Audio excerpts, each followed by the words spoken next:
Let me rephrase the question. Does he have the tools that you need given your situation going forward? You put a kid who's never driven a Formula One car. I mean, you're going to need somebody who can help develop a car.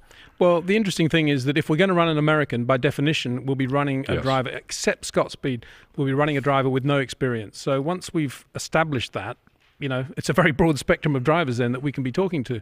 And from what I can see, and I've never seen him drive, but what I can see, AJ is very, very good in the wet. He's a hard trier. He's a racer. I think he's exactly the sort of guy. I think the French and the Italians might have difficulty with his name, perhaps, but, you know, the AJ bit's quite easy.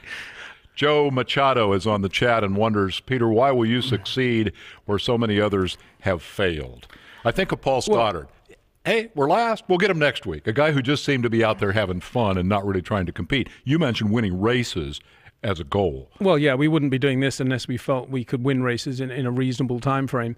But you've kind of answered the question, because my question back was going to be, do you mean the other American attempts have failed, or do you mean a lot of Formula One teams in general have failed? And if we're talking Formula One teams in general, my answer to that would be they've spent too much money the wrong way on the wrong people, basically. And that's the motivation for people like Ken and myself, and I'm sure there are others out there as well. You know, we walk down the pit lane and we look at virtually every garage, with the exception of 2 or 3, and you think, wow, you know, why are they doing it that way? That's a bit odd. Why are they doing this? Why are they spending money on that? Why have they got this driver? Why have they got that engineer? Yep. And, you know, the only way, really, I mean, and I've been doing this journalistically, and I've been doing it on the phone with Ken for a number of years, the only way, really, to stop all that is to get out and do it. And we believe, and I feel totally confident, that we have an incredible lineup of brilliant people, enough people to justify it being a skunk works, and we are going to be successful, and we're going to achieve what we set out to achieve. People who are willing to move to Charlotte, North Carolina, for heaven's sake.